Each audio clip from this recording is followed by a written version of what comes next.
Thank you for joining us wherever you are. This podcast episode is brought to you by the Old Ways Actual Play team.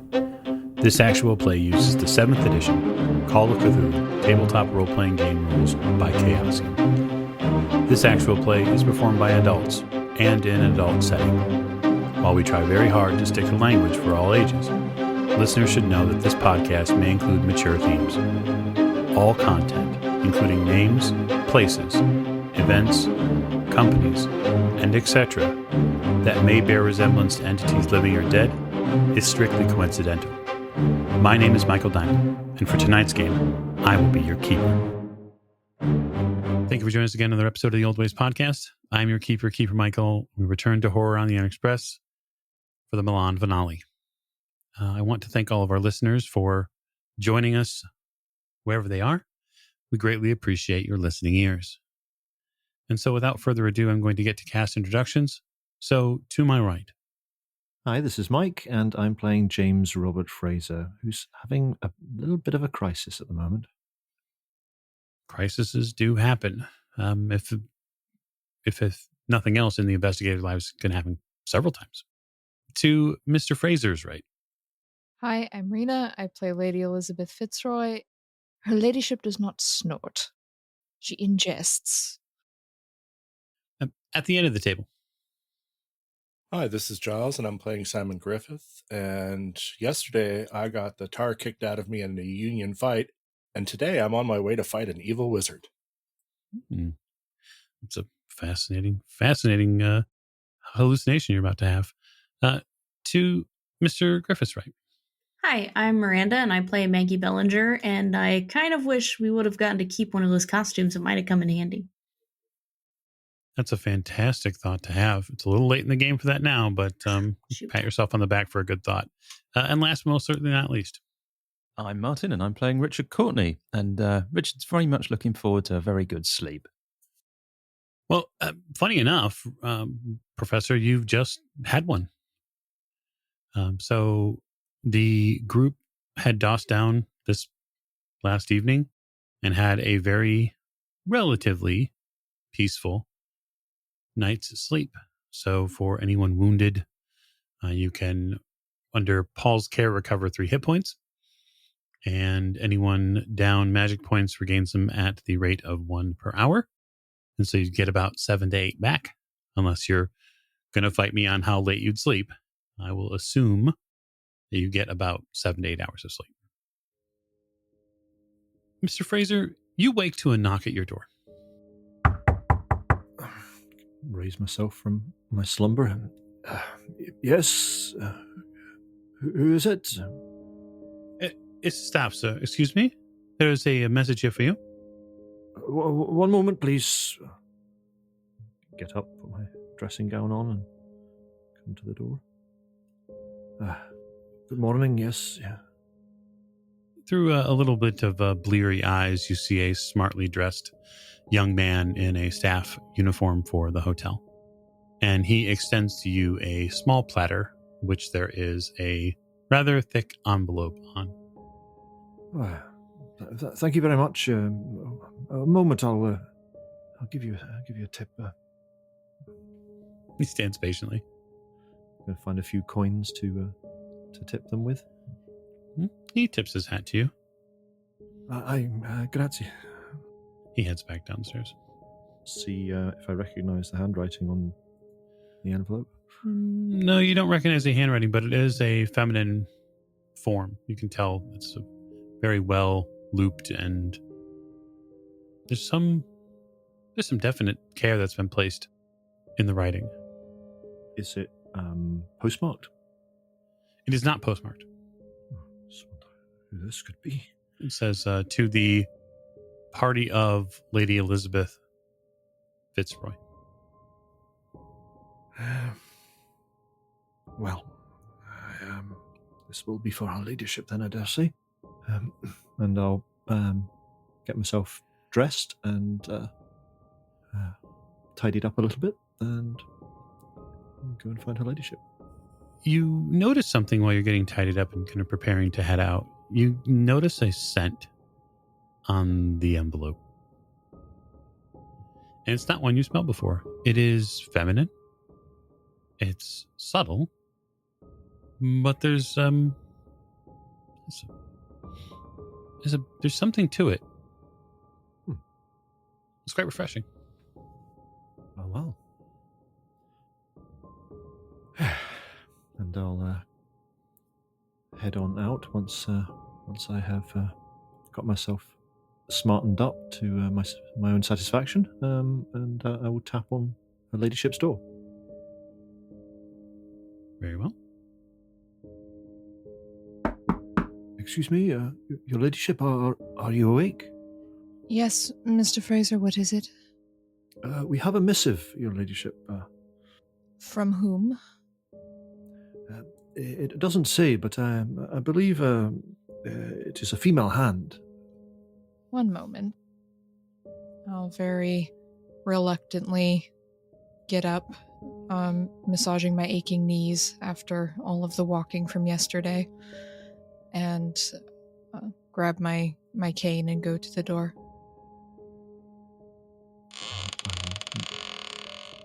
Pass Lady Elizabeth the envelope. It is addressed to the party, your ladyship, but I thought it would best if you yourself would open it. Yes, well, it does have my name on it, so I'll gently open it. Mm-hmm.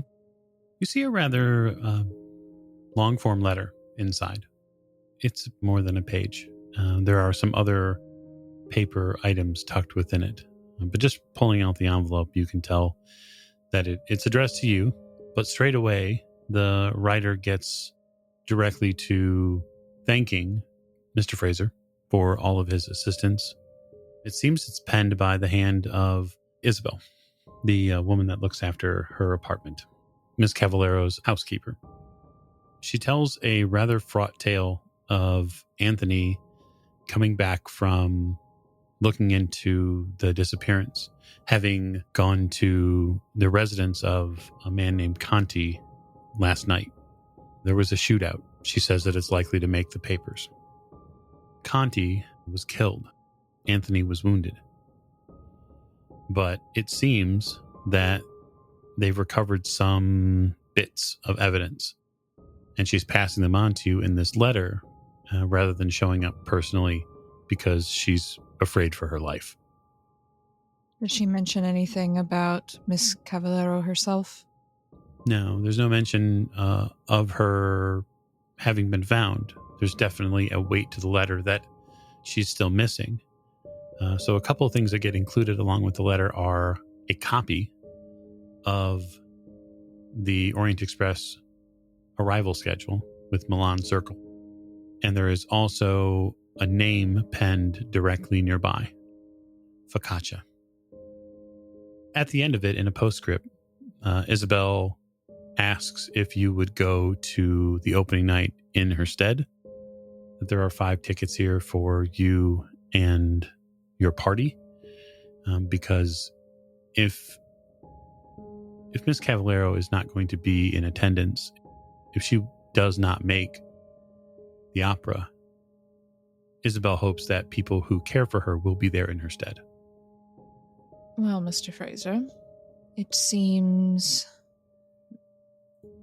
Mr. Conti is dead, but they have not found Miss Cavallero yet. Well, I have to say, I will shed no tears over Mr. Conti's demise, but yes, it is somewhat disturbing that as yet no sign of Miss Cavallero. We have been invited to attend the opening night this evening, and I'll hand him the tickets. How can they open without her? I don't know. Perhaps she has an understudy. I dare say, but it won't be the same. No, but Isabel is most insistent that we attend.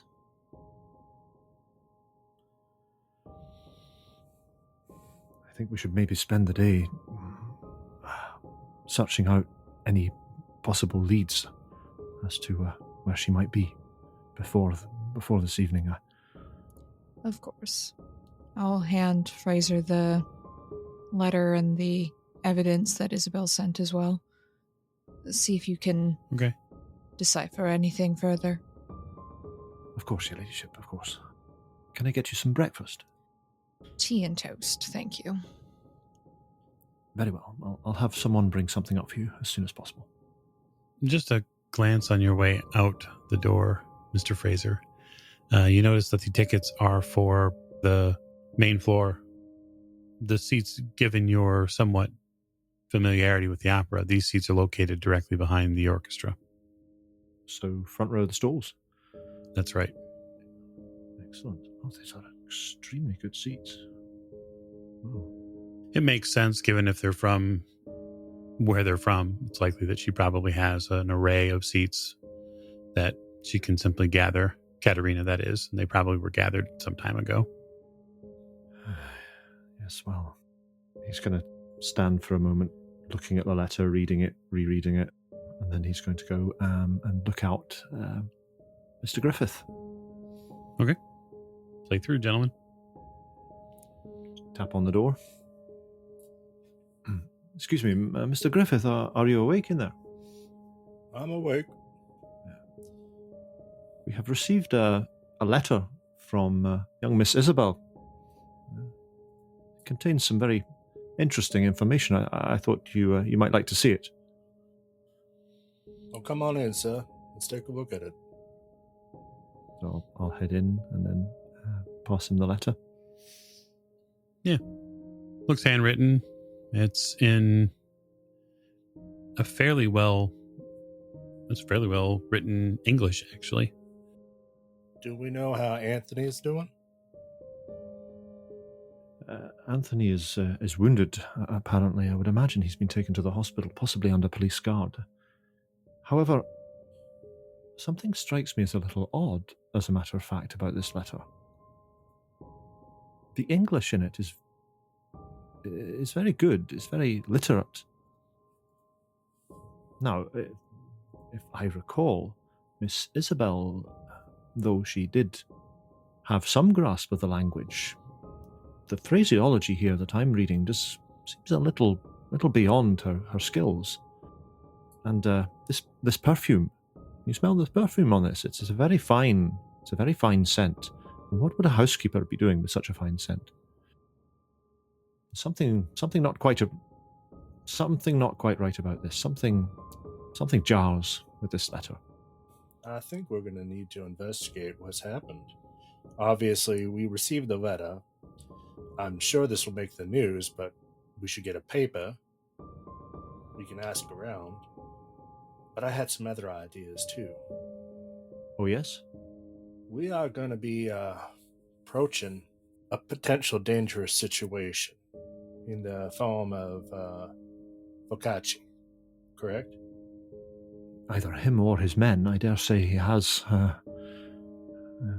people. Mm-hmm. Absolutely.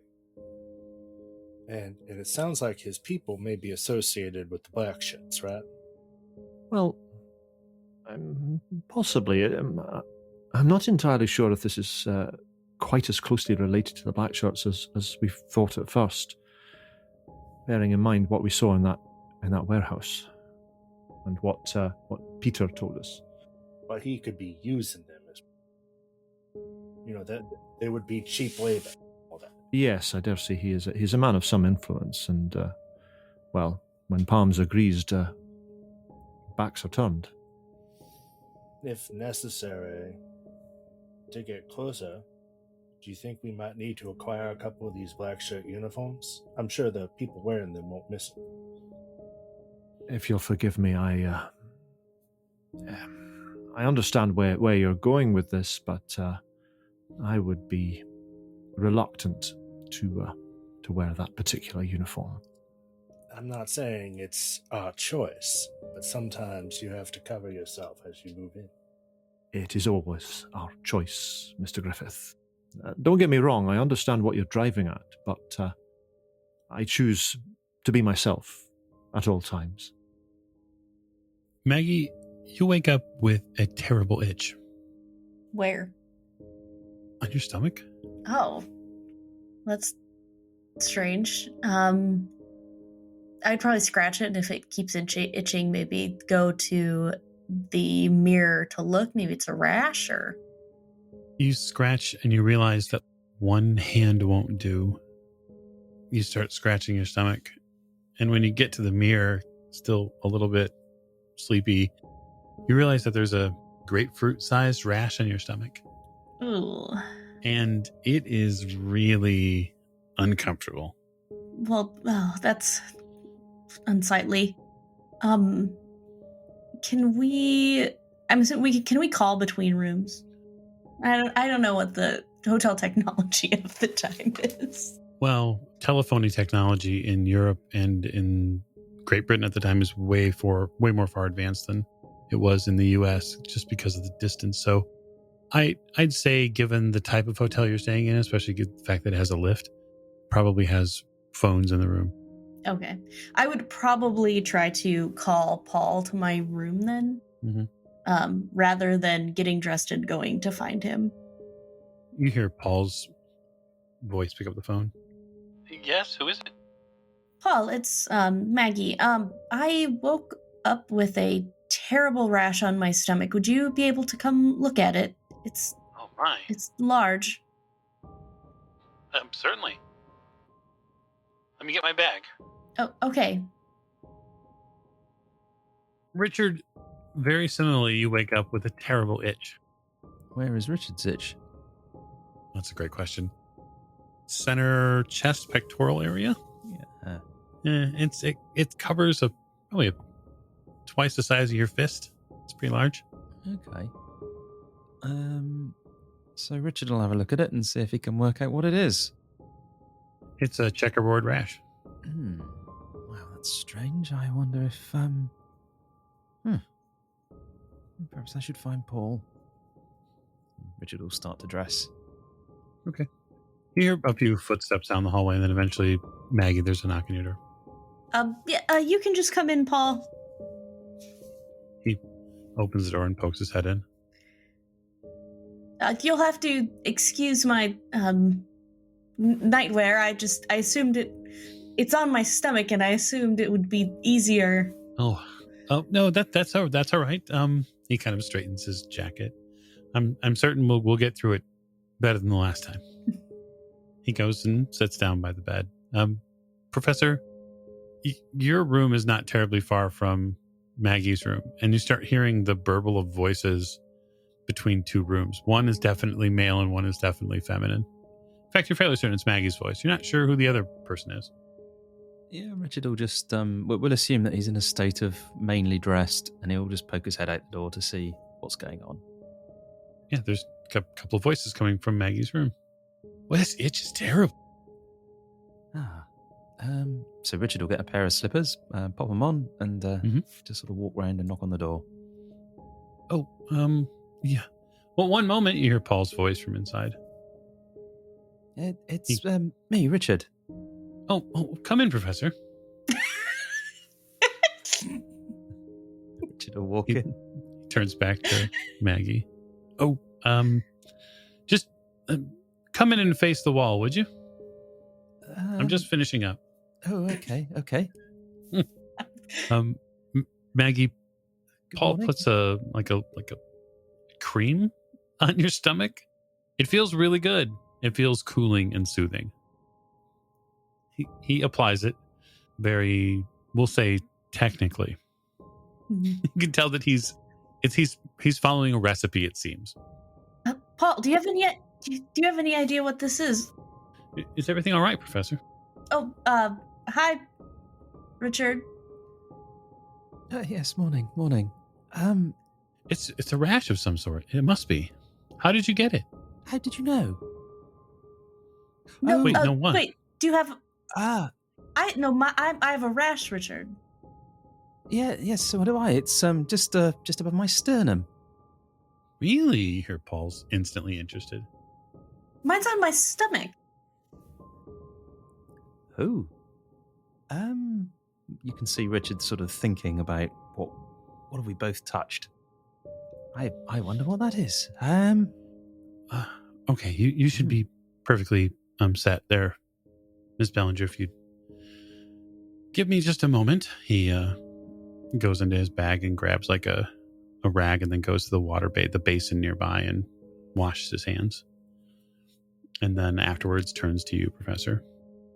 Would you like me to put some cream on that? Yes, if you have some, that would be, it's a good idea, I think. Certainly. What were the two of you doing yesterday? Well, largely walking around a theatre. Hmm. Do you think something was on those, we put on costumes? Oh, yes, of course. Yes, that could be it. How strange. I mean... Richard, he has you lift your shirt up. He puts this mint-scented cream on you. Now, the two of you will smell a little bit like a medicine cabinet for the rest of the day, but hopefully the itching will subside. Maggie would have also maybe put a robe on. I'm certainly should have done something. She's remaining decent, we know that. Mm-hmm. Other than the doctor inviting other men into our room, it's very different. But Paul finishes up and says, I'm going to go, I guess, get breakfast. Would you two like anything? Well, I suppose we could wander down. Yes, we can come down with you, Paul. Great. Wonderful. He closes his bag up and walks towards the door.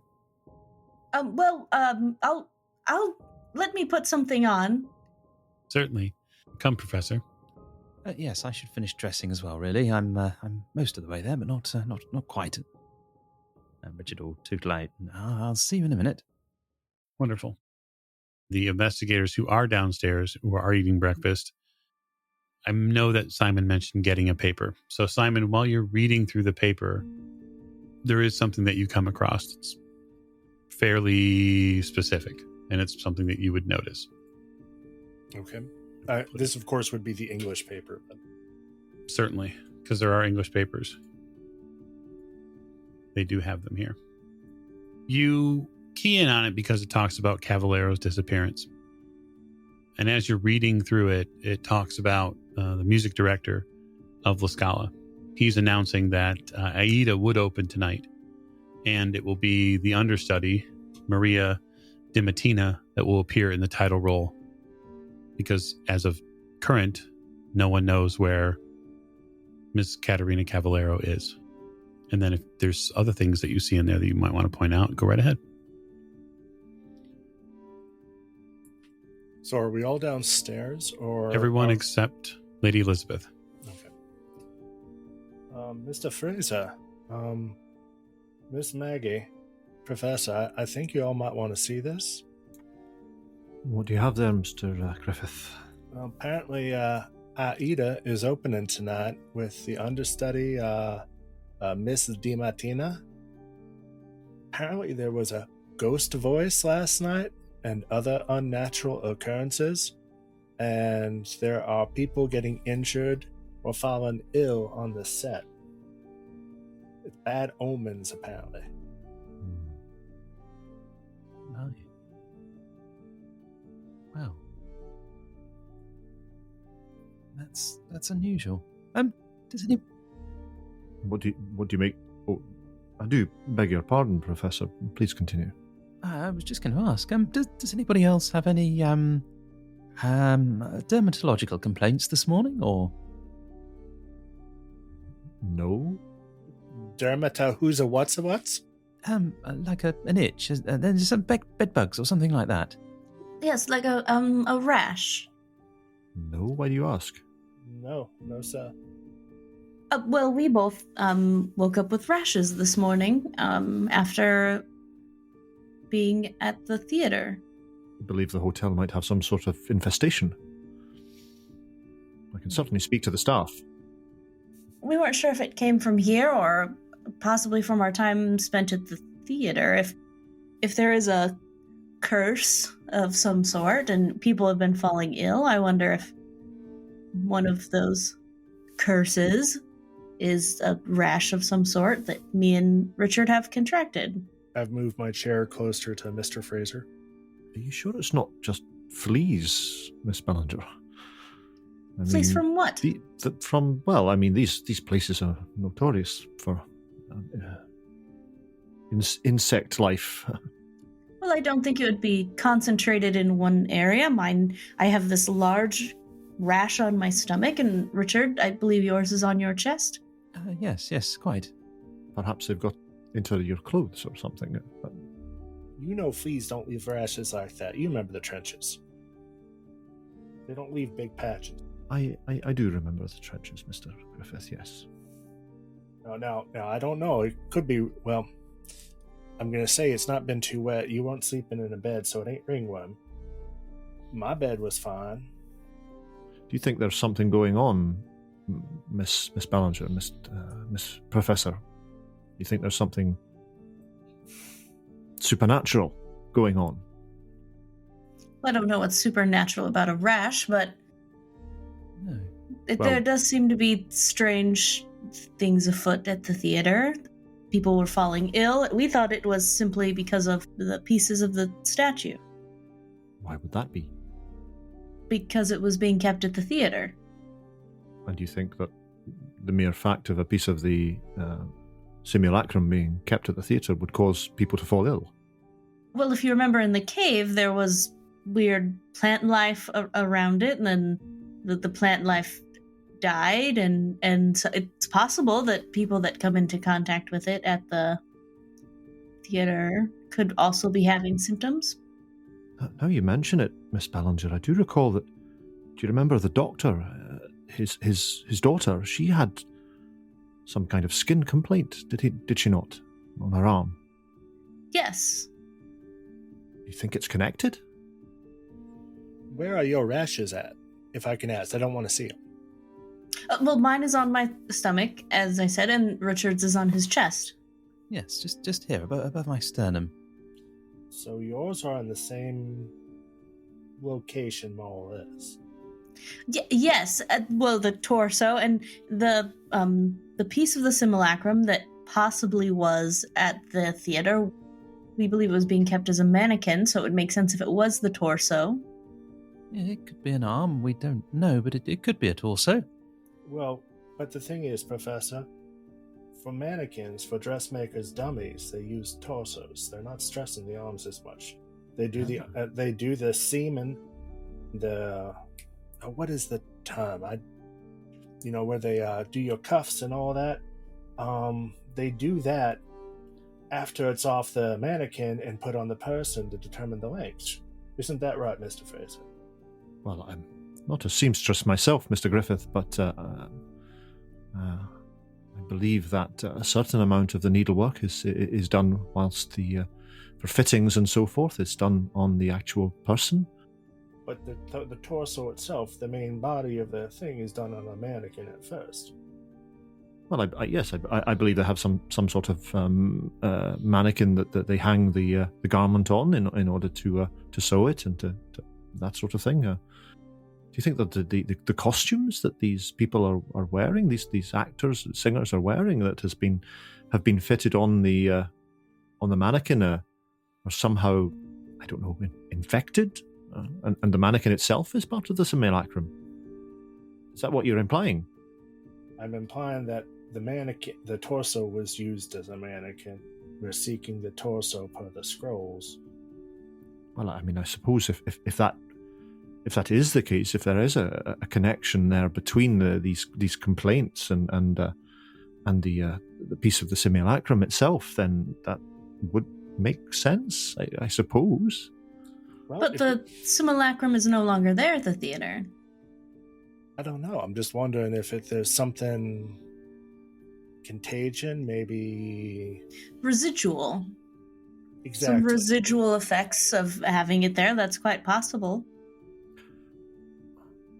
Well, I mean, this is all very well, but what would be the solution to this? I mean, where does this lead us? I mean, we certainly can't ask all the members of the opera to remove their garments and dispose of them.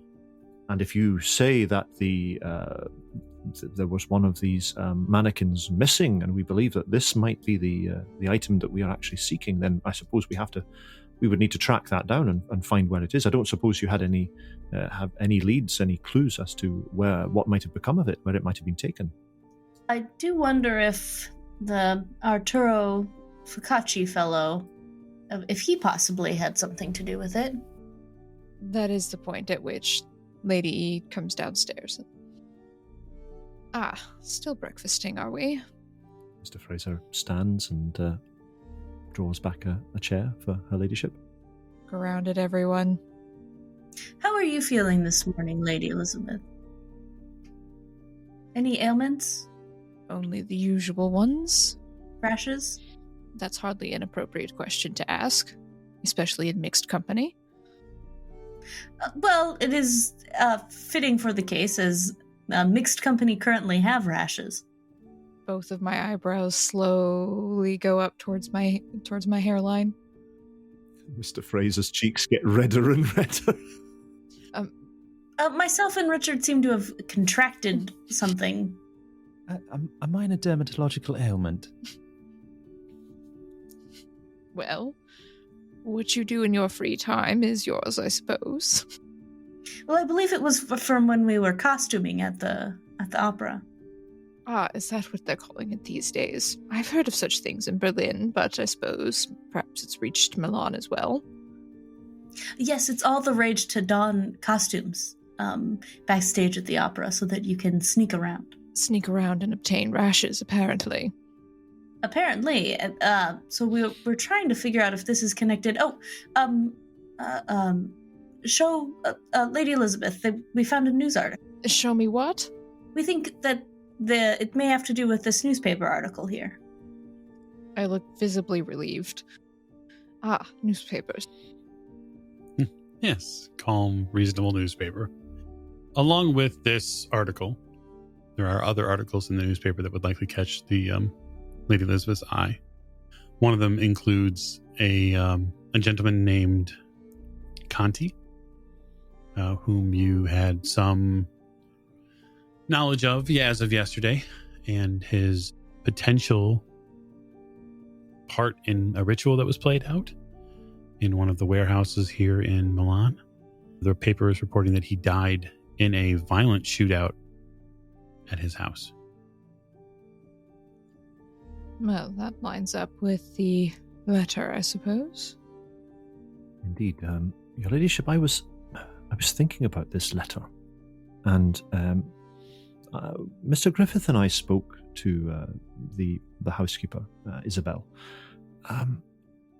Her English was not particularly good, and this letter seems to be written in quite a fine hand, and the diction, the phraseology is quite advanced.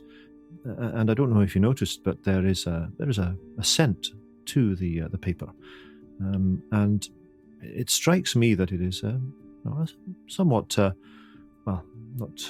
not to sound vulgar, but a rather expensive perfume for somebody of her social standing to be using on a letter.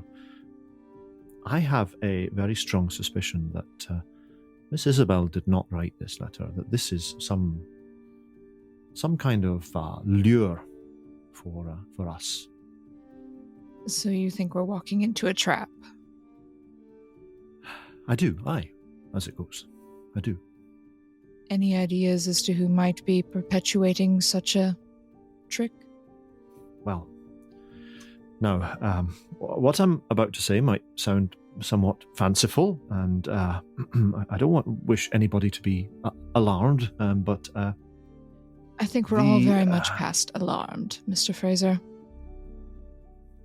Well, I've been thinking on what we saw yesterday, what we found, and the encounter that we had with this fellow Peter, and what he told us of the I want to use the word ritual, ceremony. I don't really know what to call it that took place in the warehouse, and it strikes me that if there is some sort of connection between this man Conti and Mr. Focaccia, and if they are indulging in I don't know, rituals which remove an organ from one person and transplant it into another, then is it not possible that Mr. Focaccia seeks to, in his hubris, remove the voice from Signorina Cavallero and place it into the body of another? This understudy. That's my concern, yes. Now, it sounds ridiculous when you say it out loud, but... No, it doesn't. It actually makes quite a bit of sense.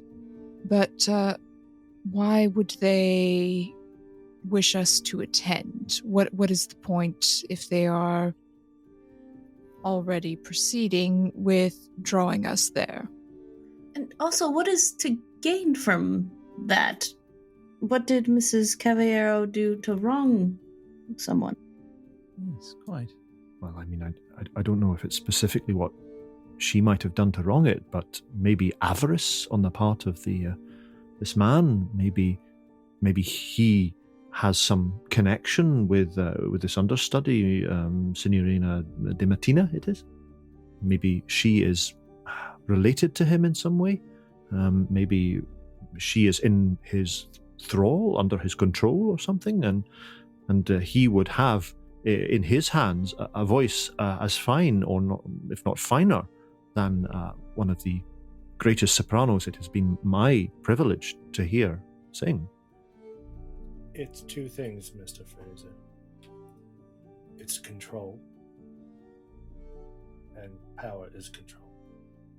He wishes to control this voice because he loves the opera. He could not control Miss Cavallero. Maybe he can control this Di Mattina?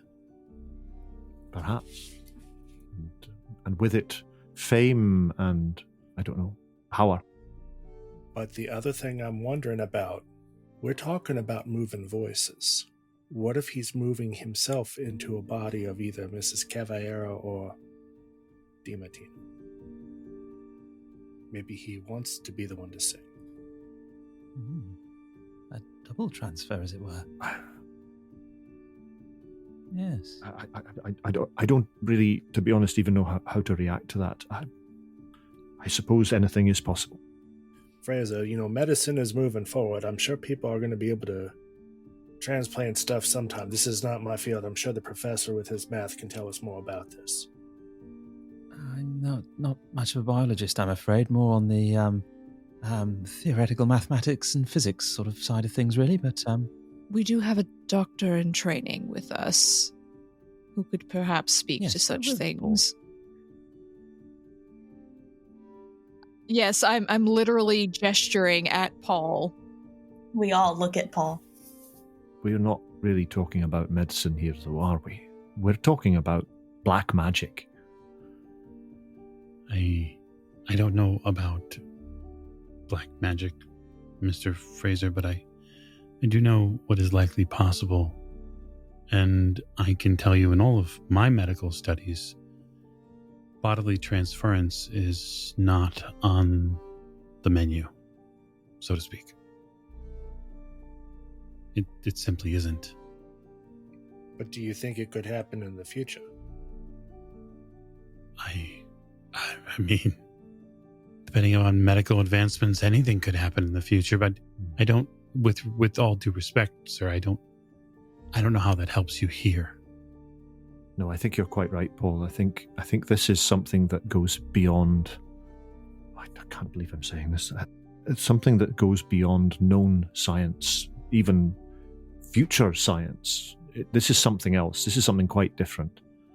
Now, whether this man wishes to place himself into the body of a woman and sing with the voice of another woman just to fulfill some sort of sick, twisted dream or ambition, that's another thing. But whatever it is he's doing, if we believe it is him indeed that is doing this, we need to stop him. That's what we should focus on. Well, he's part of this community, isn't he? He lives here. I mean, if you don't mind my suggestion, perhaps you just go and knock on his door and find out what's what. I mean, if half of this is true, I'm not entirely sure I'd want to knock on his door, but, I don't know. Well, we have to do something. We can't just sit here and drink tea and talk round in circles all day. Well, Miss Cavalera is in danger, as I see it, and the more time we spend prevaricating, the more likely is she is to come to some harm. well, perhaps we should go and see this person, and, I mean, Maggie, we were looking for this mannequin, the arm or the torso or whatever it is, and perhaps he has it. It's no longer at the theatre, is it? No, it's not. It had been moved, and I think that his place of residence is the first place we should look. It seems the most reasonable, after all. Yes. Yes, we should do it. Fraser, regardless of everything else, Miss Di Mattina, she will probably be at the Opera House. Correct? Just now, you mean? There's the Opera House there. There's also Mr. Focacci. He is coming in on this train? Is that what we have on the schedule? We don't know. All we have is a schedule, a time circled, and the name Focacci written on it. Is there a date on the schedule? All right, so this is something that could be investigated too, just wondering. But I have a feeling the reason why we are being invited to the opera is to flaunt Miss Cavallero's voice to us coming from someone else and knowing that he's already won and we can do nothing about it. That was my thinking as well. So I think we are on a time limit. I think that was maybe it was this man throwing down the gauntlet to us, saying, "You've got until tonight." I think so. I think we should leave then. As soon as we've had another pot of tea, we should make haste. Very well. The streets of Milan are the same sort of dour, hushed tones as you'd seen them a few days before. It's fairly clear that Benito Mussolini's rule here is continuing to have an oppressive feel over the people. But all the same, when you knock on the apartment's door, Isabel appears, although she seems a little bit concerned when she opens the door. Miss Isabel, you may remember Mr. Yes, Mr. Fraser? Come in. Yes. Mr. Fraser, when you enter the foyer, the receiving portion of the apartment here, there is a loaded rifle against the wall, like within grasp. You seem to be taking some serious precautions here, miss. You hear someone walking from the living room into this space. They seem to be a little bit off pace. And you see a limping Officer Carabella glimpse into view. He nods to both of you. She shuts the door. Officer, are you all right? You're wounded. Have you seen a doctor? He's not in uniform. He has just regular black slacks on. You can tell that he's likely been wounded in the thigh. There's a fairly fresh wrap all over it, and then he's just wearing a white shirt. In fairly good English, as you remember from before, he says, Anthony came and saw me at the police station. He felt that he needed help. Yes. He had intentions with a certain Mr. Conti. I take it you know all about that. Then you were involved in the altercation. I was, off the record. Of course. And Anthony, we understand he's been wounded. Is he? How is he? come see him for yourself if you'd like. He's here. Strong as an ox, but wounded.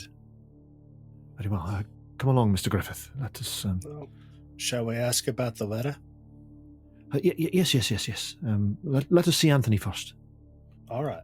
You guys step into the main space there, which seems to have been slightly converted a little bit. Anthony is laying on a couch with a couple of other pieces of furniture nearby that have a rather strange array of bottles of water, like actual serving water, and then bottles of wine. He seems to be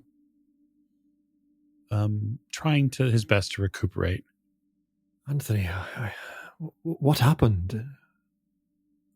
Oh, yes. Mr. Fraser, how are you? I'm perfectly well, sir. You, though, I think you've been wounded. Your name is in the papers. You can see he's got a heavy bandage around his stomach. And he is also bandaged on the right arm. Gentlemen, have you seen doctors? We have a young gentleman with us who has medical training who can look to your wounds if you need it. We have seen a doctor. You hear off at the officer behind you say, he's been by, he's done our bandages. I see. Officer Carabello sits down very gingerly. Well, I gather there was a scene with Mr. Conti, and he is now, no longer with us. No, you see Anthony pick up the bottle of wine, and he says, to the depths of hell with him. And he drinks pretty heartily from the bottle of wine. I'll drink to you with that. And your friend is avenged. Indeed, and one step closer to finding Miss Katharina, I think. Yes. Although, I must admit, I think I'm going to have to sit this one out. Of course. You have done more than enough. We came not only to check on your condition, Anthony, but also regarding a letter we have received. A letter that purports to be from Miss Isabel here, but I have my doubts. You hear the officer behind you kind of hum. Angelo stands back up. She had me write it. Ah, I see. I apologize if the handwriting isn't good enough. No, it is very good. It was the perfume. It was throwing us off. Oh, he laughs. Isabel, it is something that she always does. In her letters, when she would write them and send them to Miss Cavallero, you hear Anthony say from the couch, she would always put one of Miss Cavallero's perfumes on them to remind her when she was away. I understand. I had leaped to an incorrect conclusion based on the command of the English language contained in the letter and also the perfume itself. Do forgive me. Oh, no. But she wanted me to write the letter, Angelo says, because, the English, of course, but secondly because she was concerned that if it looked like it had come too much directly from her, that the black shirts, they may have come for the house. What happened last night?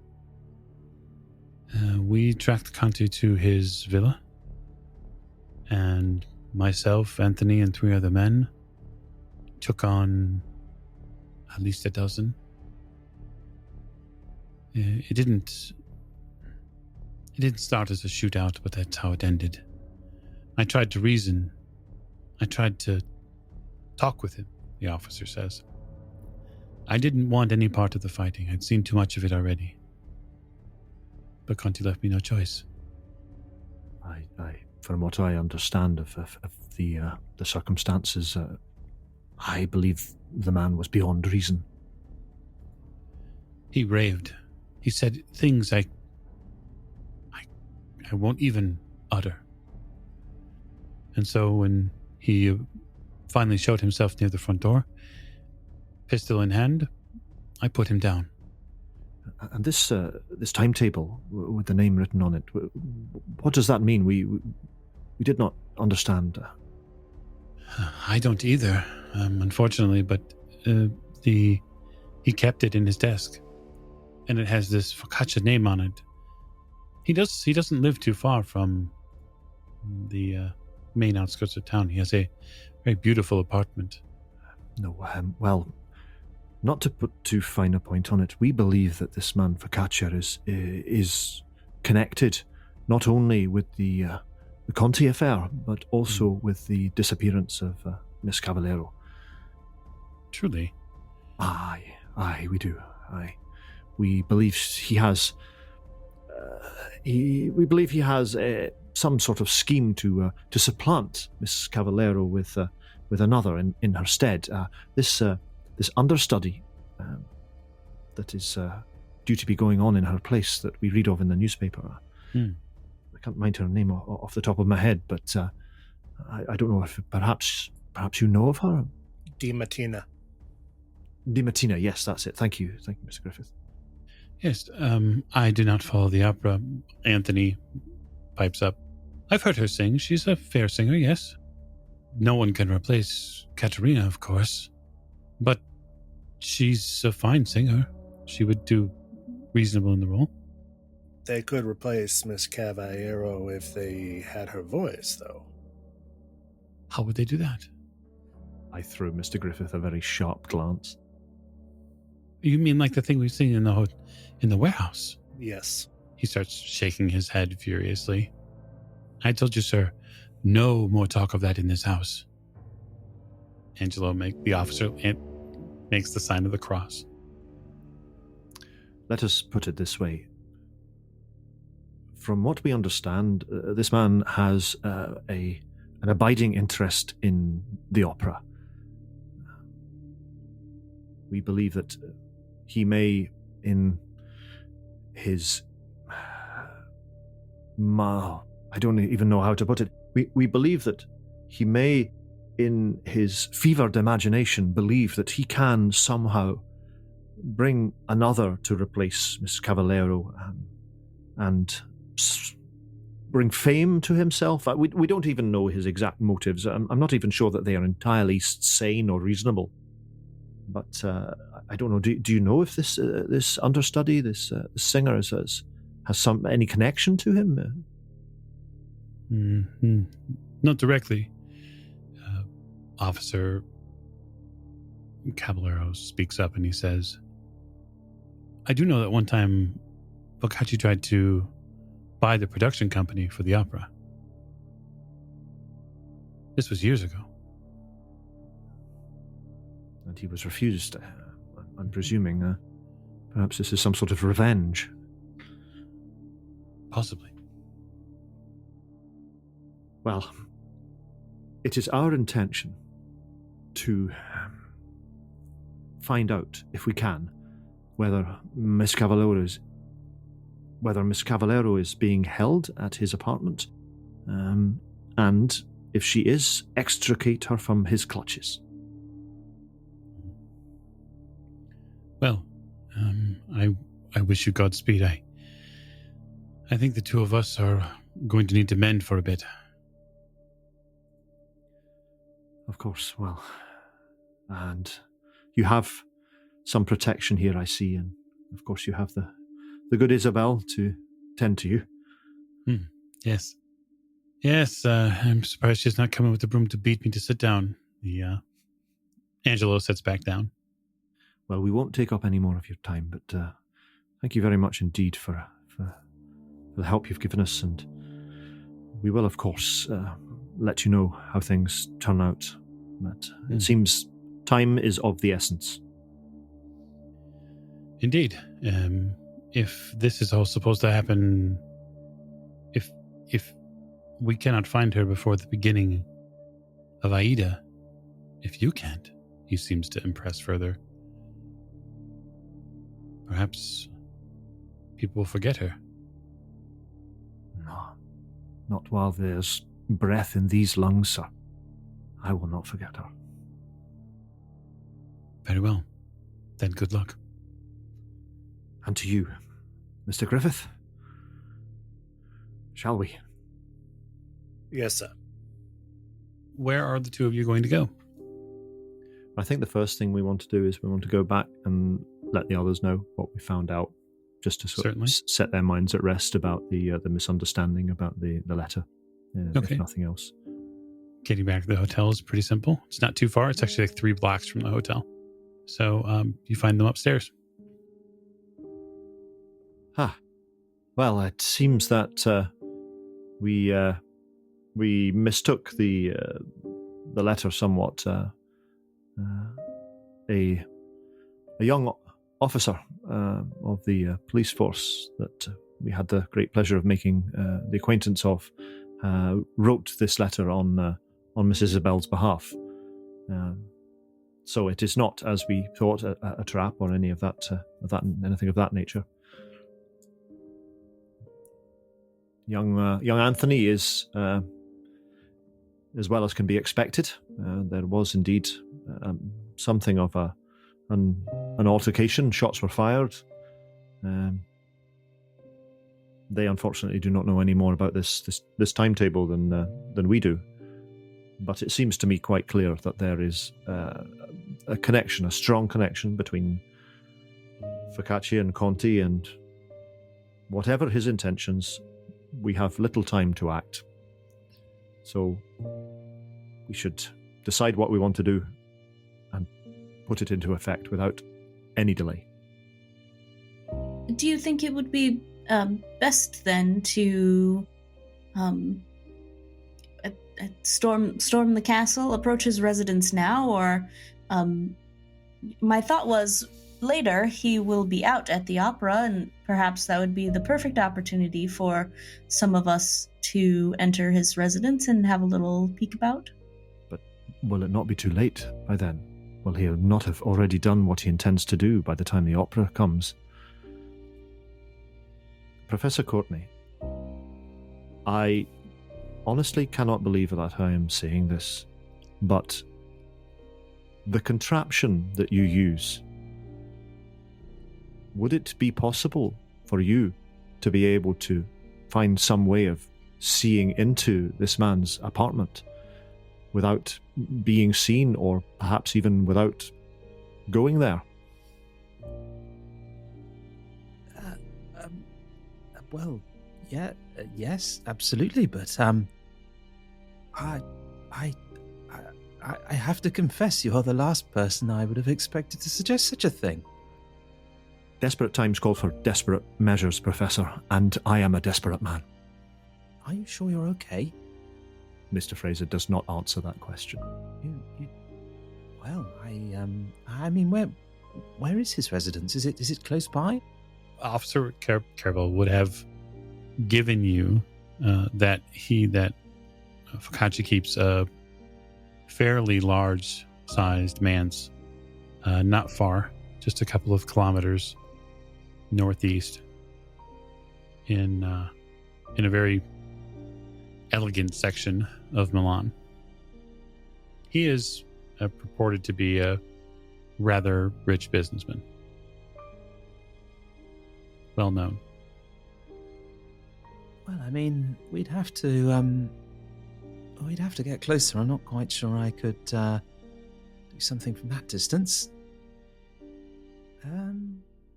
Yes. I don't know. Perhaps we should take a look and see what opportunities present themselves. But, yes. Aye, very well. Perhaps a cautious observance of the house in the first instance. Okay. I mean, it's possible there would be a cafe or somewhere that maybe a few of us could sit, and I could engage the device there. With some people around to obscure our activities. But I'm afraid if it's an apartment on a busy street with nowhere to set down, that it may prove more troublesome. Well, there are other ways of observing a situation than from the street. Ah, yes, but you wish me to use the device, and I can hardly sort of pop it on my face in the middle of a busy street, that would be, yes, most unwise. Indeed.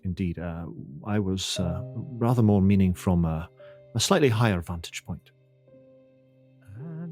Do explain. The rooftops, Professor Courtney. Ah.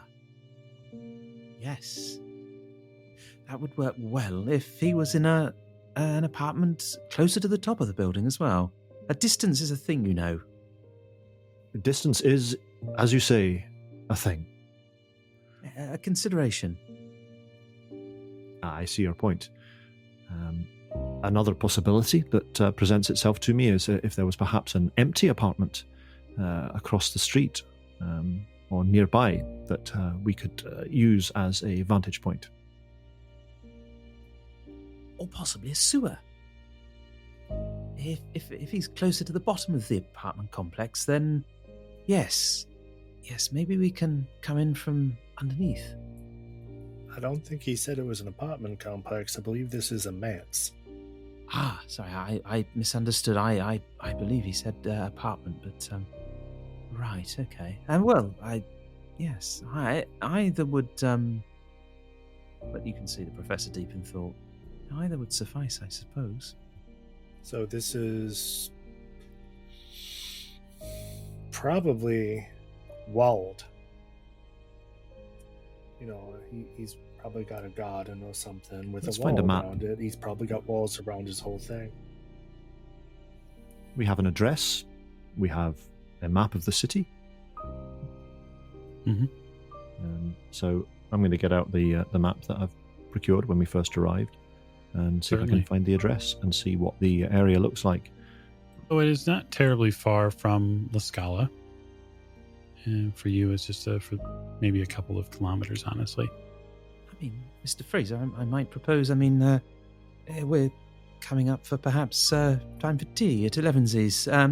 We could take a stroll and just see what's going on there anyway. I mean, there's no substitute for seeing the thing in real life. I do agree with the professor that we should take a stroll, but no more tea. Well, what do you have against tea, man? I have nothing against tea, but if we had a choice, or if the professor had his choice, we'd be drinking tea until the opera started. And this is an issue in what sense? Yes, I think if we were going to get the lay of the land, we are indeed going to have to take a little stroll up to the the Giardini Villa Reale? Indeed, something like that.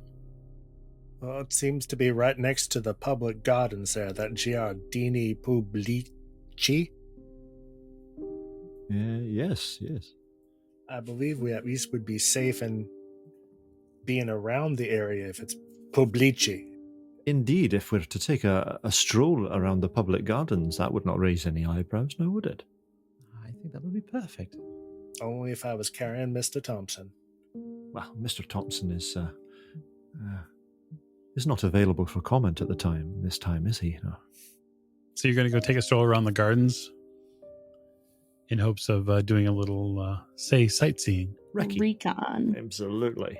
All right. So just 2 of you, 3 of you, 4 of you, 5 of you. I would enjoy a stroll around the gardens. I say, Maggie, do you fancy a stroll? Who wouldn't like a little fresh air? All right. So the group of you set out in probably a good 10 minutes or so, find yourselves in the public garden areas here near Milan. There are some beautiful houses, a lot of neo-Renaissance and a lot of Italian Renaissance style buildings. And quite a few of them are clearly tended. And quite a few of them also have, all sorts of bustling activity as staff prepare meals or take out garbage or that sort of thing. But the gardens themselves seem to be mostly frequented by people who live in the area. So you definitely get the feeling that the people who use the gardens are far more closer to, say, Lady Elizabeth's level of status than anyone else. There's a lot of fine clothes here. There's a lot of, fine umbrellas and parasols and And even the strollers are for children are well appointed.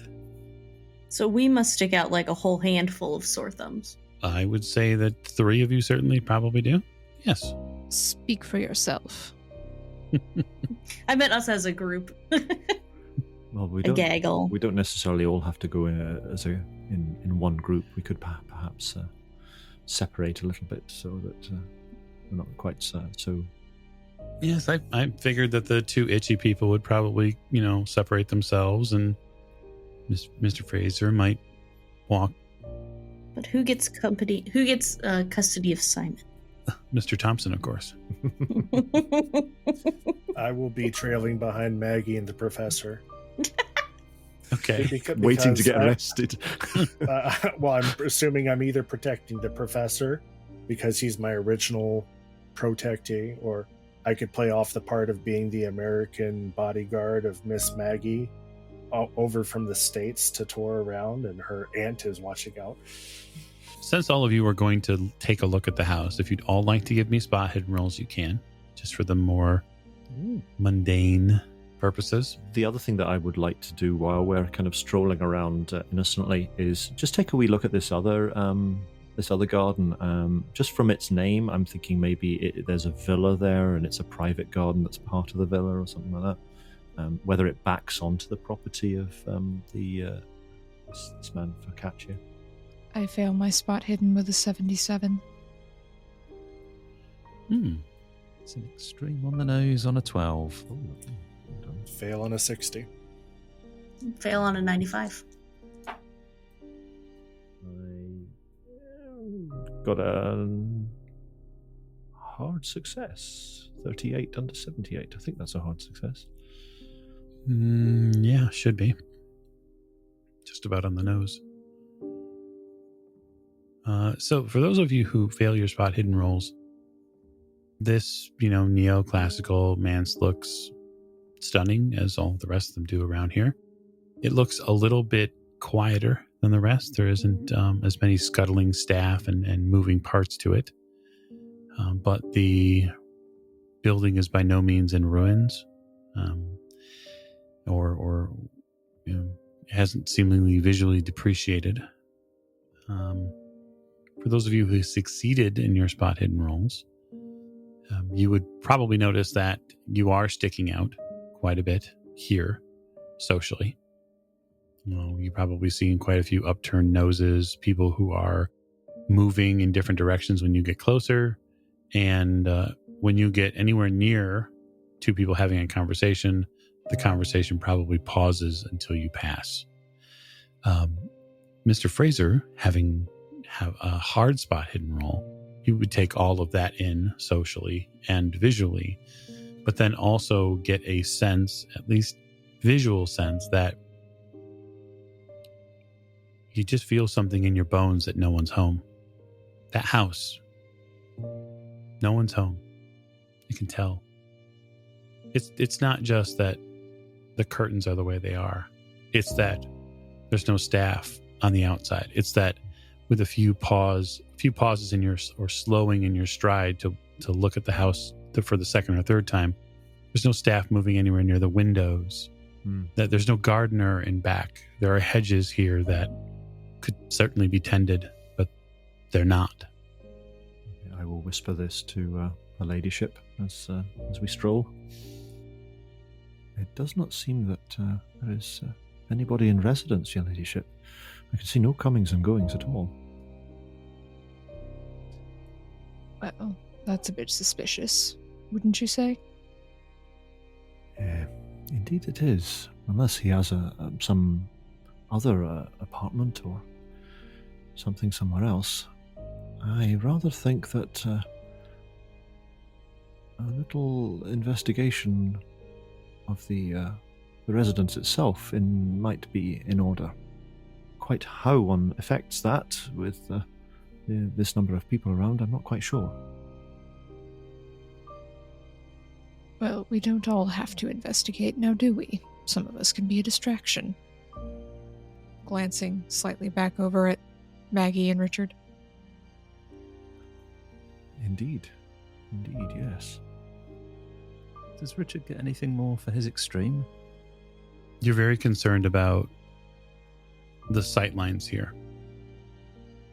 You're concerned because just by looking at the property and getting the angle that you have on it, walking with Maggie, it looks like there are other houses behind this. That maybe there is a small forest area. Forest is a strong word. Maybe a small garden area literally in between some of these houses, and that there are properties and people in those spaces as well. And so you're a little concerned about who else might see you, depending on how close you get to the house. I think this one might be a little tricky. Do we see any cafes or anything around? Not a single one, actually. In this garden area, there are no cafes nearby. This is a residential space. It looks like maybe there's one down the street a bit, but it would probably take you out of line of sight of the house.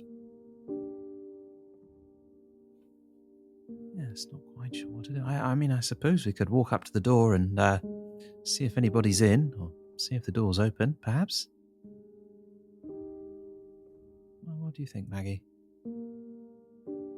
That does seem reasonable. If someone does come to the door, we can always pretend that we are looking for someone else and, we must have the wrong door. And then we would know for sure. I don't think there's anybody in there at the minute, but it would be good to look around. Perhaps they've stashed the mannequin there and we can use this as an opportunity to reappropriate it. Yes, that would be a fine idea. Do you think that the others would be able to serve as a distraction? Yeah, I mean, they should be able to. Whether they would or not, I don't know.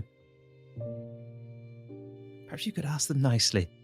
They seem to respond a lot better to you than me. Well, I doubt that Lady Elizabeth would be up for making a public scene. But perhaps Simon would.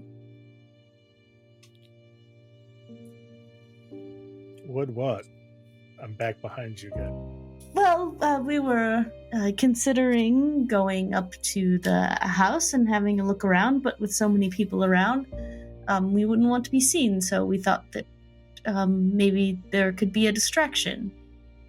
Miss Maggie, you're an American. Just walk up to the door and knock. No one would be surprised because you're an American. Yes, but I have the professor with me, and he's not American. But he also is wrapped around your finger, isn't he? Well, it's more than just knocking on the door. We may have to sneak around the back or go in through a window. What, do you want me to blow up the park or something? Would you? No, I would not, Professor. I was wondering if maybe some sort of distraction in the duck pond or something would be, it would certainly grab the attention of the locals for sufficient time for us to investigate the house. I don't know, I'm not an expert in these things, but I always seem to stick out like a sore thumb, unfortunately. Why don't you just try go knocking first and see if the door is locked? I suppose so. It's a little mundane, but yes, sometimes simple is the best. They might even have tea inside. So, Richard and Maggie, you're going to go walk up and knock on the door? Yes. So you head across the gardens, past the flowers and the hedges here, up the walk, all the way to the front door. It's a beautiful home. It can't be understated in that regard. It's clear that the person who owns it and whomever had it built originally had a love for architecture and had a love for the classics, as there are many smaller statuary pieces along the break between the second and the third floor. They almost seem to look down on you as you approach the front door. These are artisans or perhaps people of famous Italians or maybe members of the family. You're not quite sure. But you get a feeling like the house looks at you as a whole the closer you get.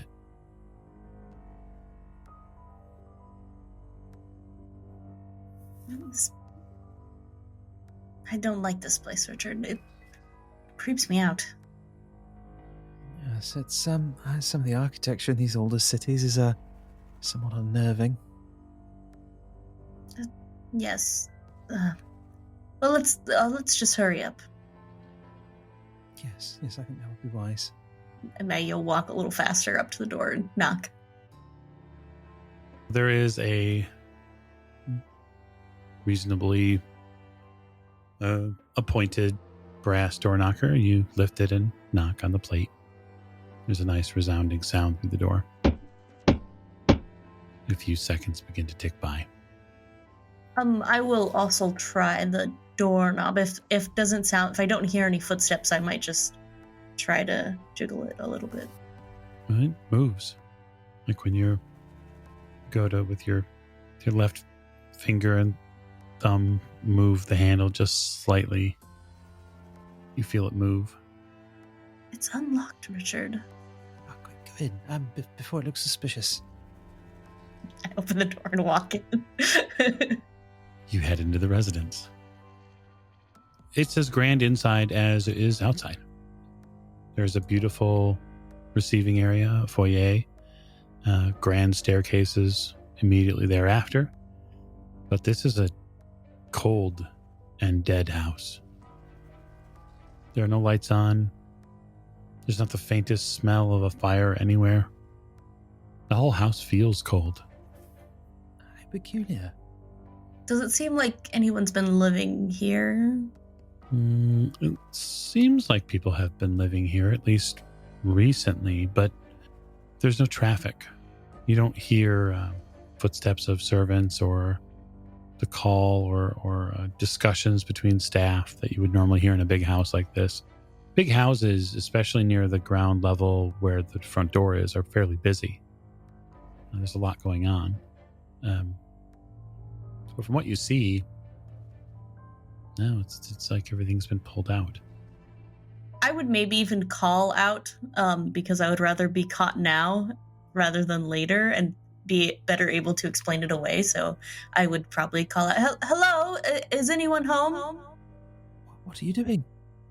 Well, I figure if there's someone home, we can explain ourselves here. After walking in, we could say there was some emergency, but if they caught us later, then it'd be harder to explain ourselves. But it sounds like no one is home. I suppose you're right. Well, should we quickly look for this mannequin? I mean, if somebody is going to return, it makes sense for us to get on with it before they do. Yes, let's hurry. Right. Where would you put a mannequin? Anywhere, I suppose. Yes, I've never had one myself. Some sort of dressing room, or Okay. Where do you think you'll start? Or maybe the basement. If there was some sort of I don't know, strange occult activity. I don't know. The basement seems like perhaps a place to start. I don't know. Really? Yes, we can try to find the stairs that go downstairs. Okay. Yeah, they're not hard to find. You guys find the stairs and prepare to head into the basement. Are there any lights that we could light? Oh, certainly. Yeah, certainly. There are lights. Yep. It's a nice house. It's got, we'll say that there is at least a single bulb downstairs that you can light up as necessary. Okay. If there were any lanterns or candles or anything too, we might take them, but if we needed to see, but yeah, there's probably candles should you so choose, but the basement is pretty wide ranging, although it's not as big as the upper portions of the house. There's a lot of stuff in storage here. There's an awful lot of press clippings, newspaper clippings, magazines here, a lot of local stuff from probably the past 10 years, stuff surrounding the opera. And then also there's a fair amount of stuff concerning the war and kind of how Italy fared in it. Unfortunately, it's all written in Italian, And so unless you're fairly fluent in it, it's going to be difficult to make out. Richard, when we were at the theater before, you could see the trail with the device.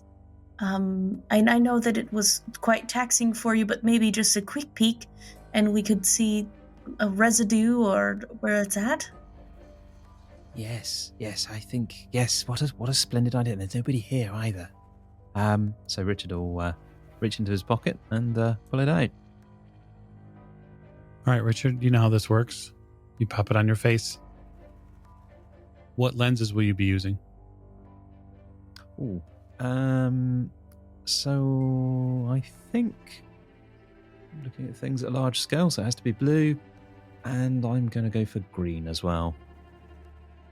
Fascinating. You've keyed in on that green lens a couple of times. Interesting. Okay. So power roll was a rather disappointing 97. Richard's Hmm. power's not that high. Not yet, anyway.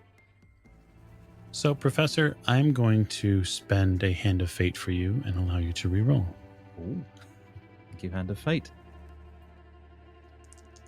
That was the lucky green die as well. Lucky. That's better. That's a 60. All right, very well. So a couple of things as the patterns begin to swirl up for you. Really, the first thing you start seeing now is the weave. You begin seeing threads immediately as soon as the device activates. And there were, at one point in time, a whole lot of threads here.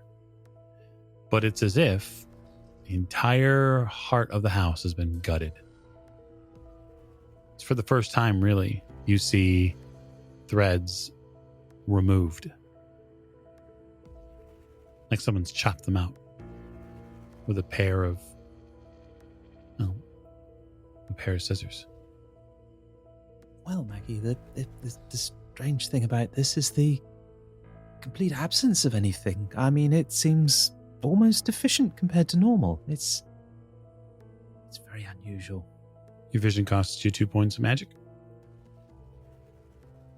That is strange. So you don't see any trail or anything of the mannequin?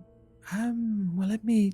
So Richard will just do sort of a 360 and see if he can see any kind of stronger pattern in a particular direction. Your vision swims when you turn, and you see a average-sized man hauling a woman down the stairs here. There's a ghostly apparition that comes along with it. This almost faded aura. And they come directly here into the basement, and he sits her down at this chair here.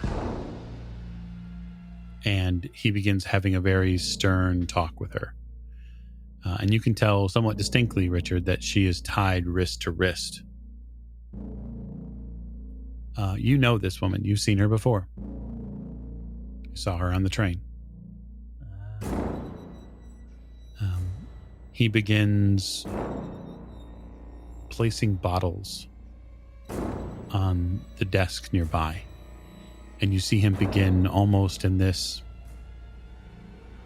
rather scientific way, begin concocting something in a shared bottle.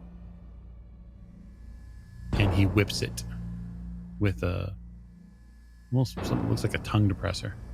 And he creates a paste. And he takes this paste in his hand and he rubs it back and forth and creates like a equal measure on both his hand, his left and his right hand. And he places those hands around her neck. And you see the threads in the area explode as she screams without a sound. And ever so slightly, each one of his fingers reach into her throat. And he extracts something. And he takes this glowing, almost, I mean, it's barely bigger than a young plum. And he takes it and covers it in this same sort of viscera that has covered his hands. And he puts it into his throat.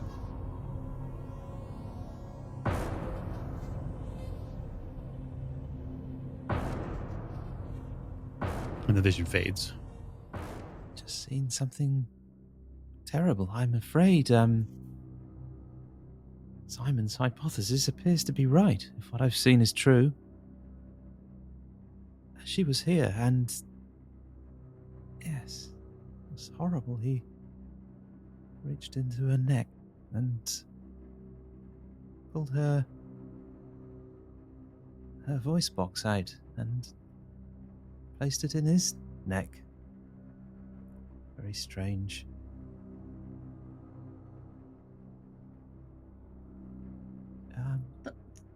Yes, that is strange. Well, it's hardly normal. Well, I do wonder what, or if anything, the mannequin has to do about it. But he has to have gained this ability some way. The amount of power I think involved with this was incredible. I mean, I've never seen these threads and colours behave quite the same, and even now I think something else was at work. As I say, there was there is, well, as I see it now, a complete absence of any of this these threads and something very powerful I think has gone on here. I certainly can't explain it. And yeah, so it would not surprise me if this mannequin or whatever it is has been involved. I don't know.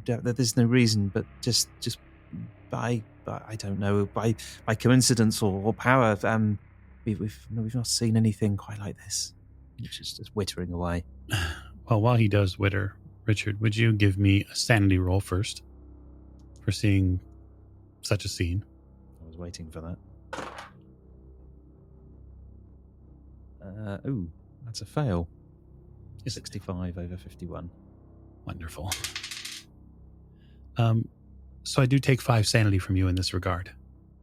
Ouch. And now you're going to make me intelligence roll.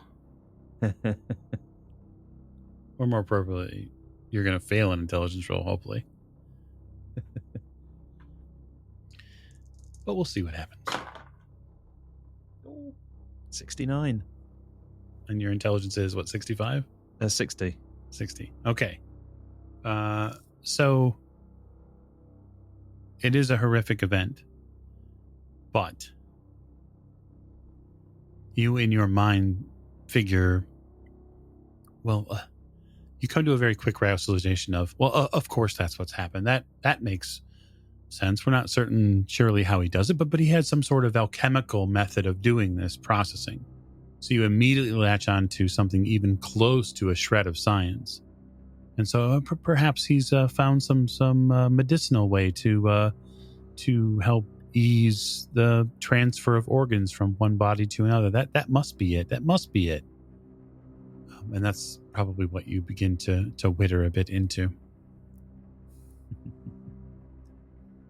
Well, and this is after all another reality. It's not happening now, so this may just be my perception of things. Are you two doing anything else in the house? I think Richard will take the device off at this point. He's seen enough. Well, do you think that the mannequin has been moved then, or is not here at all? I don't think it's here at all. I mean, and I don't know why somebody would move it from the basement to somewhere else. But perhaps we can find some hint or trail as to where they may be now. Perhaps there's an envelope with an address on for another building or something like that. Oh, yes. Well, let's look around on the main floor and see if we can find anything. Yes. This will lead the way. Richard's shaking a little.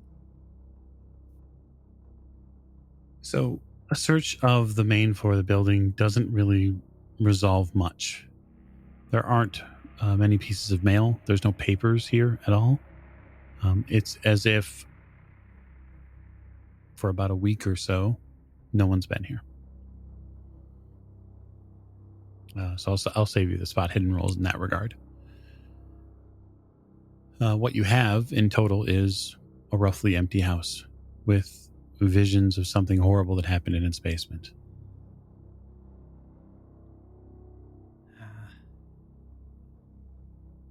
Well, I feel like we should get out of here. I don't like this place. no, I think you're right. Perhaps Simon or the others will have an idea as to where we can look now. Maybe one of the people they've spoken to will have an idea as to where they could be. They certainly aren't here.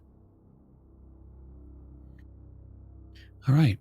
Well, with that, I'm going to call this episode to a close. So thank you so much for joining us. And our finale series in Milan will continue next week.